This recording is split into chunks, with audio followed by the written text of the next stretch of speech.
Hello and welcome to my YouTube channel. Today I'm going to be talking about fast bowling and some of the top 5 things that you can do to help you bring the best version of yourself. That way you'll be more successful, you take more wickets, stop the batsmen from scoring runs and just enjoy cricket. So the first one, a lot of times when you go to the ground you're always worried about your action, worried about falling over. But the big thing, the game is actually played on the other side. So like as a bowler, one of the most important things is just try to figure out what the batsman is trying to do, trying to find out the batsman's comfortable positions and try to take them away from that. So let's say someone is very strong bottom end, ideally you want to bowl them a bit outside of, a bit wide off the stumps. If someone is trying to make room, trying to cut, try to bring the ball closer to them. Someone is not comfortable on the short ball, take them there. It's just the idea of understanding that the game is played on the other side. And it's what you're doing is still very important, but you want to make sure that what you're doing is planned against what the batsman is trying to do and just trying to take them to where they're not comfortable. So the second one gets lost sometimes. So the whole reason why we started playing cricket or why we picked interest in the game at some point is because we enjoyed it. But sometimes as you play, some bad habits creep in. Sometimes you have good days, sometimes you don't have good days. Sometimes the enjoyment gets lost. But as long as you're enjoying cricket, it's definitely like one way. Because the second you start enjoying, naturally you just let go mentally and you just bring the best version of yourself that way. So the third thing, this one, so we talked about what's going on the other side, enjoying cricket. And then the third part now is understanding the type of bowler you are. So some people are swing bowlers, some people like to hit the deck, some people are very tall, they like to use their height, some people are very good at consistency.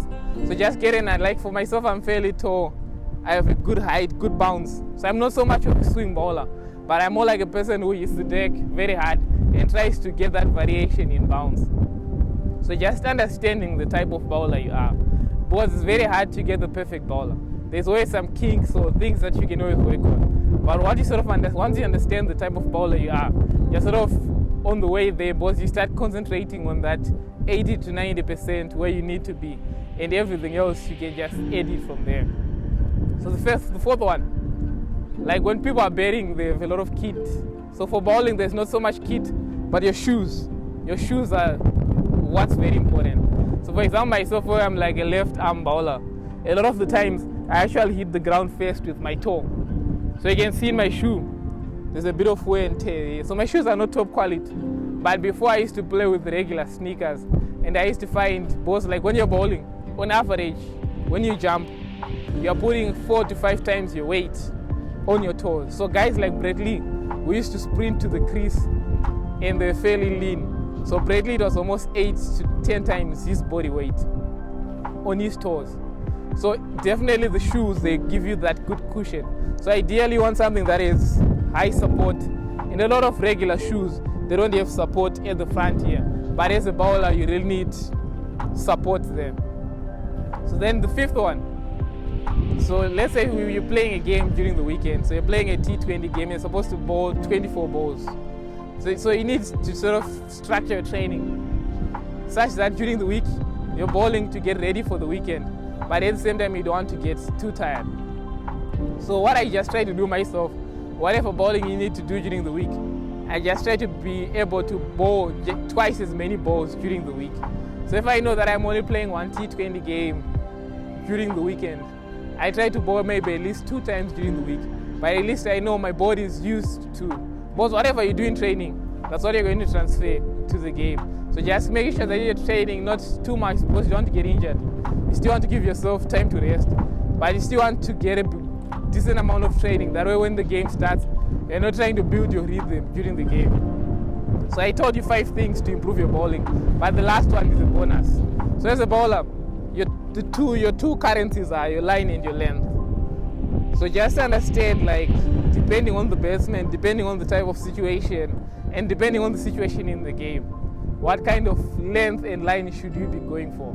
So that's one thing that I try to have before I get to the game, after I warm up, just to know which areas am I trying to hit. That way I know like my 80 to 90% length that I want to hit I'm always there. So before I let you go, just to recap, so the top 5 things to help you become a better bowler and to help you bring the best version of yourself every time you play a cricket game. So number 1, the game is played on the other end. So whatever the batsman is doing, you need to know so that you can plan accordingly. So number 2, we all started playing cricket because at some point we enjoyed the game. So the enjoyment is very important. That should never get lost. So number 3, you definitely need to understand the type of bowler you are. So once you understand the type of bowler you are, you'd focus on that. So some people are good swing bowlers, some people are consistent line and length, some people are very tall. They just use that bounce and they get their variation from there. So number 4, training is important. Because whatever you do in training, that's what you're going to transfer to the game. So you just need to make sure that you have training according to what you need to do for the weekend or beat to the week. So if myself, I'm only playing 1 T20 game per week during the weekend, I just need to make sure that at least I bowl 30 balls during the week. That way I have the rhythm, my body is in sync. So the last 2 bonus ones. So definitely it's good to understand your line length, because that's the 2 most important things for a bowler. And the last one, like batsmen, they have all the fancy kit, but us as bowlers, our shoes, they are very important. So it's very important to get a shoe where you get good support. Because myself, I've played before with shoes that didn't have good support, and sometimes when you wake up in the morning, you won't be feeling your toes as much, because every time you bowl, you're putting 4 to 5 times your body weight on your feet. So you definitely need to get the support. So before I let you go, just click the subscribe button on my channel to stay up to date on some of the videos that I'm posting, and just check out the links. And I have a few links to some of the cameras that I use, some of the mics that I use for recording, and making sure that I give you good content. So until next time.